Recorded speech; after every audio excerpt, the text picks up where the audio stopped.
Malipayong dayong kilom-kilom, Sugbo, Bohol, Kabisayan ug Mindanao. Uban ni Dr. Iris minus CB ni ako karon sa Panglao sa Bohol. Ug busa si CB nahibilin sa Bukirang Barangay sa Kasili sa Konsolasyon uban ni Yaya Marisa Pidin. Kami ng Iris mao'y kuyog diri sa Panglao sa Bohol. Ug nagkasalamat nga bisan nauwahita karong hapuna, hapit na yung kilom-kilom diri sa Panglao sa Bohol. Karon pa ko makahigayon o pakigatubang ninyo tungod sa mga kakulian sa atong pagbiyahe padung dinhi o sa atong pagpahimutang sa atong kaugalingon. Pero doon natin sugilanon gihapon karong hapon nga naguluhan og rebellion ni Tamblot diri sa Bohol. Mas una ning nahitabo sa rebellion ni Francisco Daguhoy. Ang rebellion ni Francisco Daguhoy nagsugod 1744, nilungtad og 85 years. Kining kang Tamblot nagsugod 1621. Sa ato pa, kaping gatos katuig sa wa pa ang rebellion ni Daguhoy. Naguna ang rebellion ni Tamblot. Lahi sa kang Daguhoy nga nilungtad og 85 katuig. Kining kang Tamblot kadiyot nilungtad lang og pila ka buwan. Tungod sa kapaspas sa reaksyon sa mga katsila sa iyang rebellion. Pasaylua, limitado kaayo ang atong mga detalye mahitungod sa rebellion ni Tamblot. Kay sama sa rebellion ni Daguhoy, more than 100 years later, ang atong bugtong tinubdan maura sa mga katsila.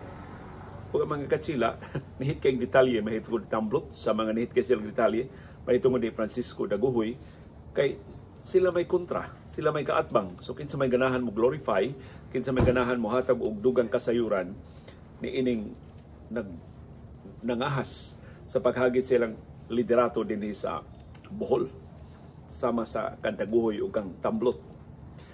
So kining tanang kasayuran nga ato nakuha, pinasikan sa mga libro sa mga historians nga mga katsila nga kahibaw ta asa sila dapig, asa sila laban, pero nevertheless makalili ta unsay nahitabo in 1621.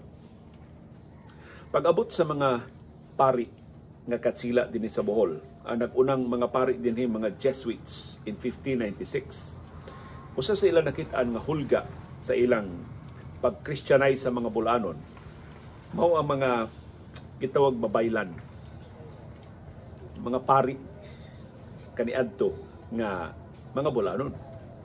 Ang mga babaylan sa una nagtuo sa mga anito, sa mga diwata.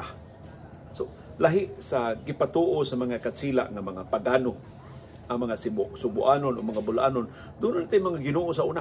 Lahi lang nga, dili lang si Jesucristo, dili lang Kristyanismo, pero doon natin mga Ginoo.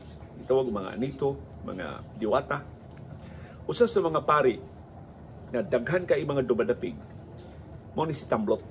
So si Tamblot gitawag og babaylan. Pag-abot sa mga Hisueta, mga Jesuit priests dinhi sa Bohol, kahibaw man sila nga ang labing dakong babag sa ilang conversion to Christianity sa mga Bulanon mao ang mga babaylan. So ilang gidaot ang mga babaylan.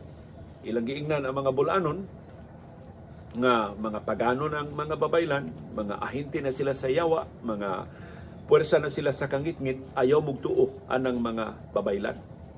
Ug ang mga Bulanon ilang gidasig pagsalikway sa tanang mga pagtulunan, sa tanang ilang nakatunan gikan sa mga babaylan, gikan sa mga Bulanon nga pari nga dili mga Katoliko. Tungod na nasuko ang mga babaylan. Kay sa mga pari sa Simbahang Katoliko, ang mga babaylan nagsaligsab sa ilang panginabuhi sa mga Bulanon nga nidangop nila. Budangop nila mga Bulanon kay dunay mga sakit, ilang tambalan. Budangop nila ang mga Bulanon nga dunay mga suliran, ilang tambagan, ilang giyahan, ilang hawason, gikan sa ilang kaguol, gikan sa ilang kalisod. Ya bugti ana, mubayad. Pareha sa relihiyon karon, mubayad mura og sa simbahan pa, murag aransel. Although dili aransel ang tawag ana sa una, mubayad ang mga Bulanon nga doon nilang Tamblot o ubang kaparian. Ang bayad mahimong bulawan kung adunahan ang matambalan sa ilang mga sakit, or baboy, or manok, or utanon, or prutas. pareha karon. O sila ikabayad. Ay mga pari karon nga mosulti nato. Dili man cash mo ihatag sa mga tao kay man itaw sa kwarta, ang abot silang umahan. Mo lang ihatag ngadto sa mga pari. Mo nagduda ko ng mga kumbinto karon nga pulos, daghan kay bulig saging, daghan kayo mga bungas lubi. Daghan itaw kay mga utanon o mga lamas na ihatod dito kay mao may ikabayad sa ilang mga parokyano. So mausab na sa panahon sa mga babaylan. So para sa mga babaylan, ilugon ato panginabuhi ani mga Katoliko da. So suko sa mga babaylan sa mga pari. Sama nga ang mga pari sa simbahan Katoliko gustong mapapas sa mga babaylan aron makabuylo sila pag-convert sa mga bulanon ngadto sa Kristyanismo. Kani itong higayuna ang Bohol, doon ay teritoryo sa mga babaylan, doon ay teritoryo ang mga Hiswita na mga pari. Ang kinabag-an sa Bohol, kontrolado sa mga babaylan. Kaya mo pa may pagsugod sa mga pari.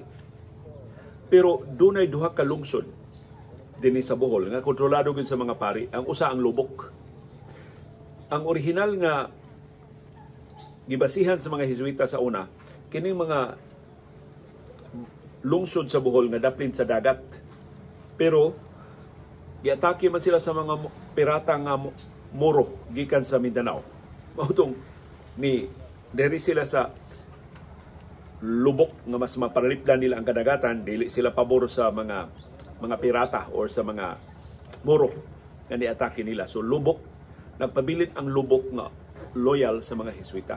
Pero mas daghan ang mga lungsod nga mga babaylan mo nagkontrolar.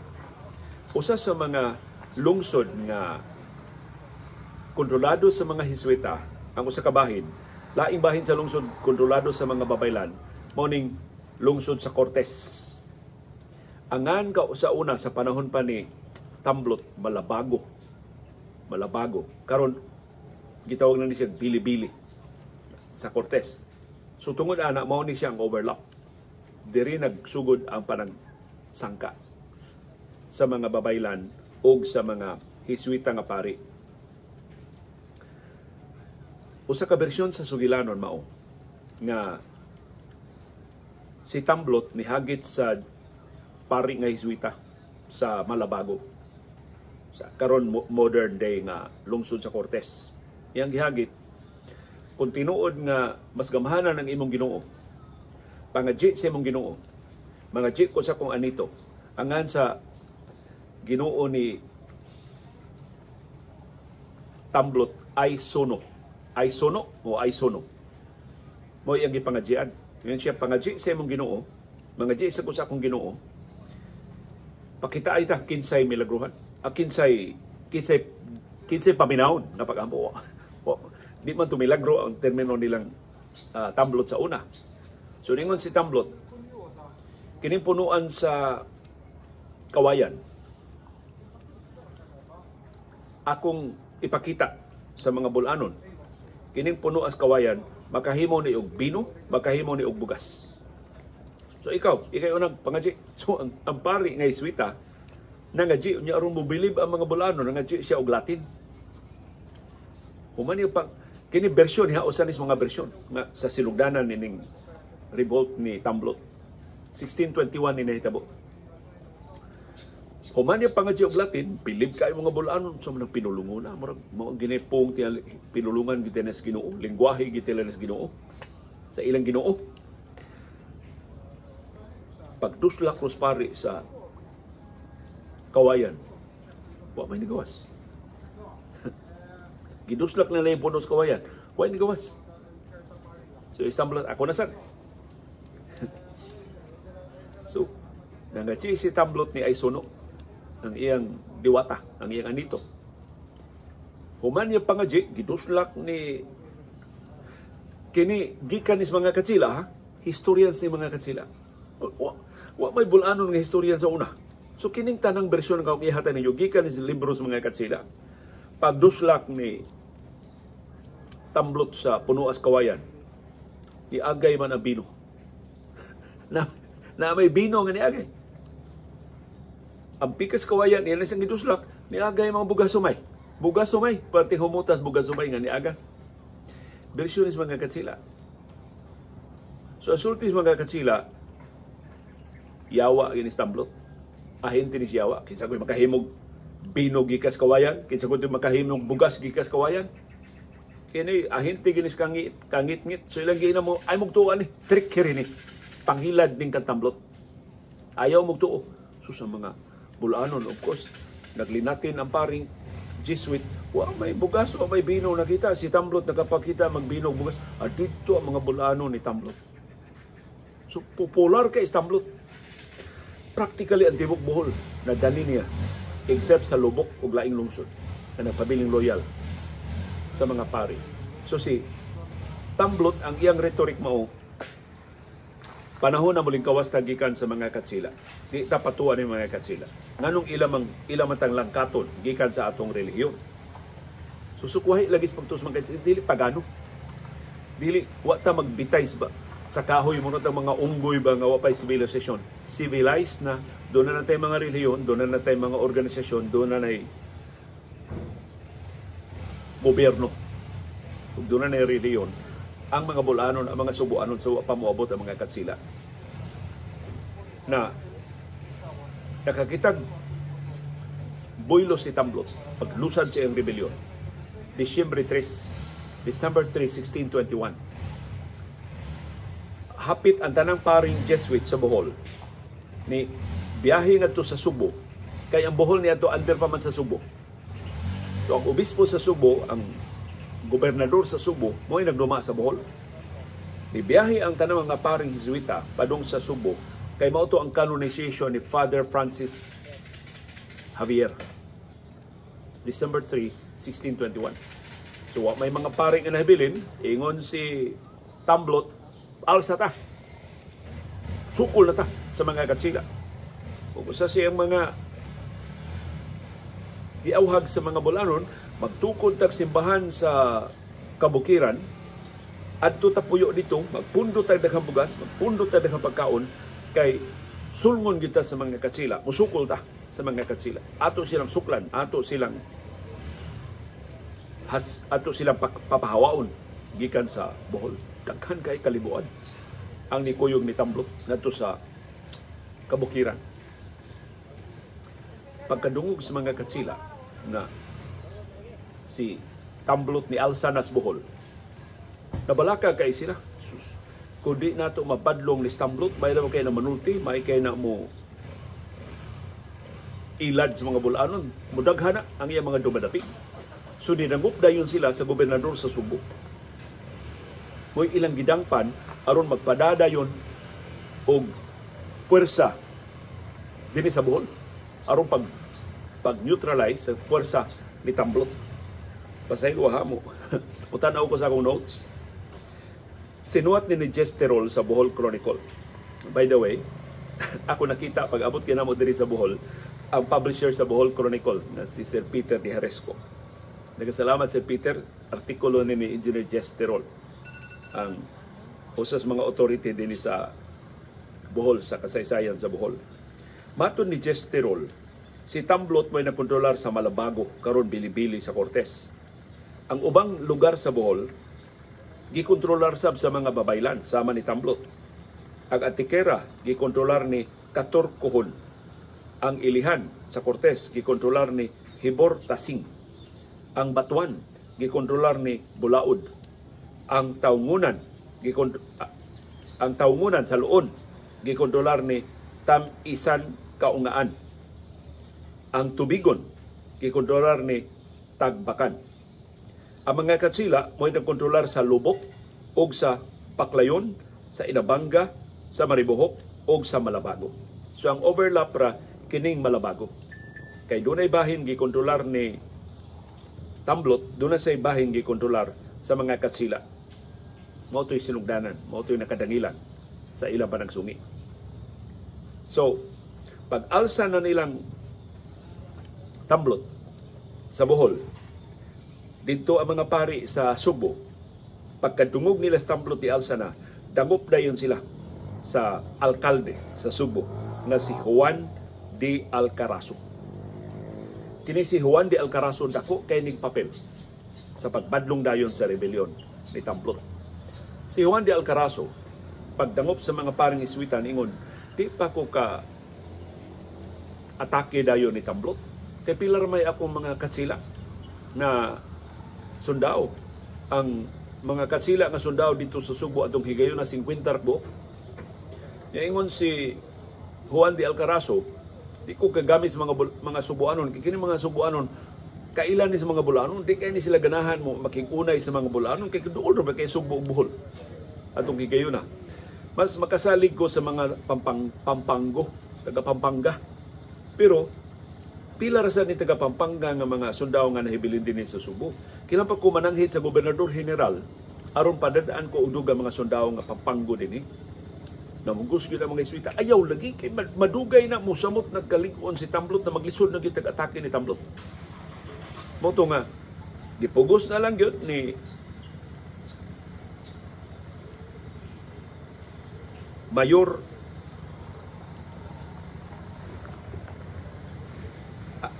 ang mayor sa Subo yadong higayuna na si Juan de Alcarazo. Nagpalaban siya sa mga gitawag ng mga shallow. Ang mga shallow sa una mura ning taga-bukid ba sa Subo nga mga mangtas, mga murag mga bandido, iyang gipang recruit ug mo iyang gidad dito sa Bohol. Do time pa kay doon ako'y kakulian. Dunay delivery nga tuwa na sa among Pinoy-anan niya, wala ba ko dito? Ganit, ha? Pasayloa lang yun. Sa unta man eh. Manawag ko ni Marisa. Kung napabas Marisa itaon sa bahay. O pa ni CB. Ako lang ni ulit na si Marwan na tao sa among bahay. Aron ato lang ko ipahatag ni Marisa. So, hapit na bang kilong-kilong. Tili manggit-ngitan nata sa atong panahon dahil yung kilong-kilong. Panawag ni Marisa. Way mo tubag. So ako lang tawgon ang delivery. Ipabili na lang niglain. Hello, bye. O, wala ba ko bayo diha? Bayo na tao diha? Nagbaser ka? O, ibili na pala sa guardhouse, bay? O, ina lang ang guardhouse nga ako. Ipakuha lang na sa akong helper, uma. Salamat. Unsa man abay? Pero tripod dili. Sige. Palihog tabay ha. Bilir na sa guardhouse. Salamat bay. Wagit kay. So, motoy si Juan de Alcarazo ang gobernador sa Subo. Mao'y ni atake diri sa Bohol. So December 3 na ibawaan nila, pa siya mo-atake diri sa Bohol, nagpada siya og feelers. Iyang giingnan, gipadadaan ng mensahe si Tamblot na makigsabot-sabot ko nimo, mohimo ka mo surrender sa Kalinaw, aron dili ko magamit og puwersa nimo. Si Tamblot di balibag man. Kapila ka higayon, gipadadaan siya mensahe ni Alcarazo, ni Juan de Alcarazo. Wa gyud si Tamblot. So this January 1, tungod sa imagine niya itong gigiyon na ang mga civilian officials sa Spanish government under the bunal sa mga praile. So gamahanan kay tingos mga pari sa una. So tungod sa kaapurado sa mga praile nga mailog ng Tamblot ang Bohol, mo itong giapura nila.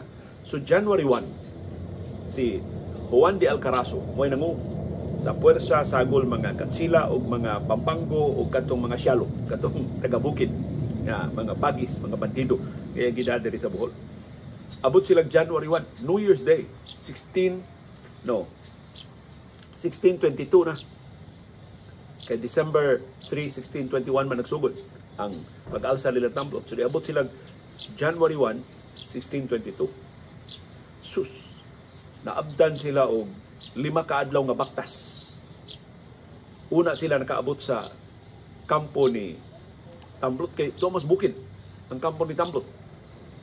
Pag ikalimang adlaw nilang baktas, napatyan din sila.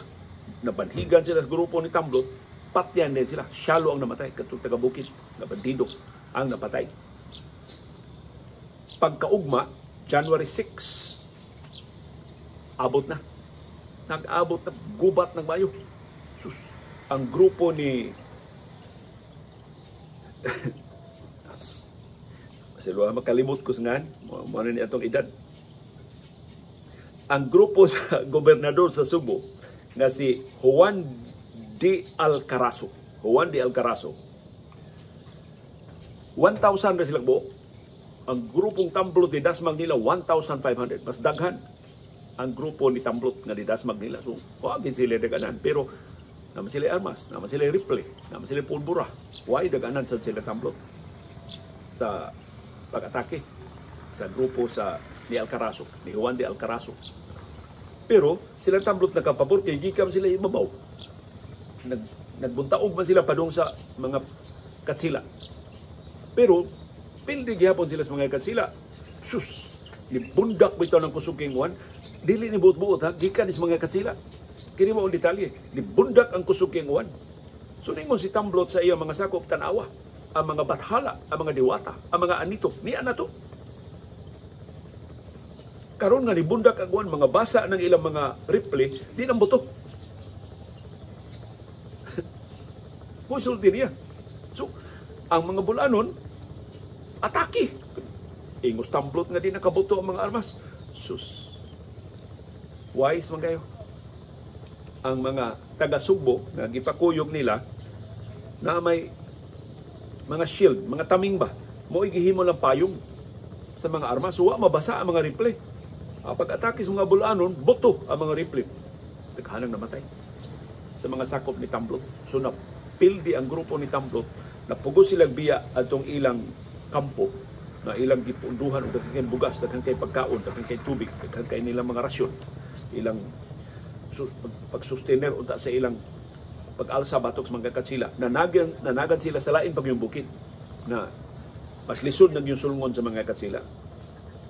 So, why nahimo ang mga katsila kay mas kuha naman, mas lig-on man ang puwersa ni Tamblot sa pikas nga bungtod. So, nibalik sila sa patag, ni-regroup ang mga katsila, panguluhan gyapon ni Juan de Alcarazo. After pila ka adlaw, giatake nila ang ikaduhang bukid anay motangan ni Tamblot. Sus, ang bukid motangan ni Tamblot mas lisod atakihon. Kay daghan kaayong litag. Ang litag para sa mga baboy ng ihas, para sa mga tagkong hayop sa kalasangan. So, malitag dito mga katsila, mga matay. Perti, ilabihan ka, gwardyado kayo ang bukid ni Tamblot. Nakapait kay sila Tamblot. Wala, nabili nila mga sundang na lang. Wala na sila mga armas. Wala na sila pagkaon. Luya na kayo ang grupo ni Tamblot. Pila ng good kaadlaw, nagduha na kasimana. Sila nga natanggong dito sa pikas nga bungtod. Kaya ang tanan nilang rasyon dari sa una nilang gitaguan, giransak man, kuha sa mga katsila, giapod-apod sa tanang ni Kuyog. So, gipanghatag mga alahas, mga uban pa mga mahalon kayo nga mga kaptangan, gipang-apod-apod. So, silang Tamblot wa na ilaing hinagiban, bato na lang. Gibato na lang nila ang mga katsila nga niatake nila. Usas na igo si Alcarazo. Naigo si Alcarazo sa may gani, kay doon siya helmet. Natumba si Alcarazo, pero na-revive rasab, padayon ang pag-atake. Basta, nalupig, nabungkag dayon ang grupo ni Tamblot. Pero si Tamblot o pipila ka mga kauban, nakalayas. Wa siya madakpi. Ang iyang mga pangabaga, ang iyang mga opisyal, nadakpan, gipagbitay. Dito luon, dito paklayon. Pagpakita sa mga bulanon, mao din nangatan yung musukol ng mga katsila. So, gipakaingos mga katsila na hilom na. So si Alcarazo, Juan de Alcarazo, madaugon kayo siya niabot Subo, pildi na mo Tamblot. Mga Jesuit na sa mga nakondolar sa Bohol. So after 6 months, si Tamblot ni tumaw na magbalik. Si Tamblot nakarecruit na sa daghan kay mga membro, ni ulbo na sab ang iyang rebellion, batok sa mga katsila. Ni balik na sab sa Bohol si Juan de Alcarazo, iyan na sang gigubat si Tamblot. Now of course, why daga na si Tamblot? Wa pa man kahibaw si Tamblot ni ato guerrilla warfare. At tubangay man ang gubat, yung hindi sila ganan. Mas moderno man gid ang mga armas sa mga katsila. So, natumba, nabungkag na gid ang grupo ni Tamblot, pero Tamblot wag hibang madakpi. Gipamatay ang iyang mga sakop, gipambitay, hasta mga babae, hasta mga bata, gipamatay, tanang mga sakop ni Tamblot, pero Tamblot wag hibang madakpi. Ginunahan nga si Tamblot nagtago-tago ra gayapon sa kalasangan sa Bohol. Ang rebelyon ni Tamblot sa Bohol wa balilo sa ubang mga isla. Sama sa Subo nga silingan na kay Bohol nadunggan sa Leyte, taga Leyte ang rebelyon ni Tamblot. Ug usa sa nadani kung nakahukom pag suporta ni Tamblot, pag alsa sa batok sa mga katsila, mao ang laing babaylan sa Leyte, ang pari sa Leyte nga si Bangkaw. Pero kini si Bangkaw talagsaon ni siya nga pagkatao. Pag-abot ni Miguel Lopez de Legazpi, kini si Bangkaw usa sa ni abi-abi ni Miguel Lopez de Legazpi. Kaya ang iyang apuhan mao man ni abi-abi ni Ferdinand Magellan at 1521. So kini si Bangkaw loyal ni sa mga katsila. Pero in fact si Bangkaw gihatagan og ganti sa hari sa Espanya tungod sa iyang pag-abi-abi ni Ferdinand Magellan sa iyang grandfather, sa iyang lolo, ug sa pag-abi-abi niya ni Miguel Lopez de Legazpi. Sa diya si Legazpi ni abot din sa Kabisayan. Despite ana sa iyang loyalty sa mga katsila, si Bangkaw wa kasabot sa mga katsila. Iyan nakitaan ba gitaog-daog man ang akong mga sako? Kanong mangulikta man ning buhis sa mga katsila, wa man sila hago. Nganong ang among abot sa mga umahan, mutampo man mi ngadto sa mga katsila. So wa siya madiskontento ito pagkadungog niya nga ni Alsas Tamblot, si Alsas dagko. Alsas sa Bangkaw. Sama ni Tamblot, wa man siya dagan, di man siya magugubat. Babaylan naman siya. Wa ba siya kasinatian pakigubat. So ang nahitabo ni Tamblot, nahitabo sa ni Bangkaw. Lahi ni Tamblot nga nakaikya, si Bangkaw nasakpan. Gipungutan og uo, gipitay ang iyang uo sa atubangan sa katawan aron pag hatag og leksyon sa mga nangahas pagsukol sa mga katsila. So, dito matapos ang rebelyon ni Tamblot o ni Bangkaw. Si Tamblot sa Bohol, si Bangkaw sa Leyte. Pero ang diwa sa ilang rebelyon nanakod.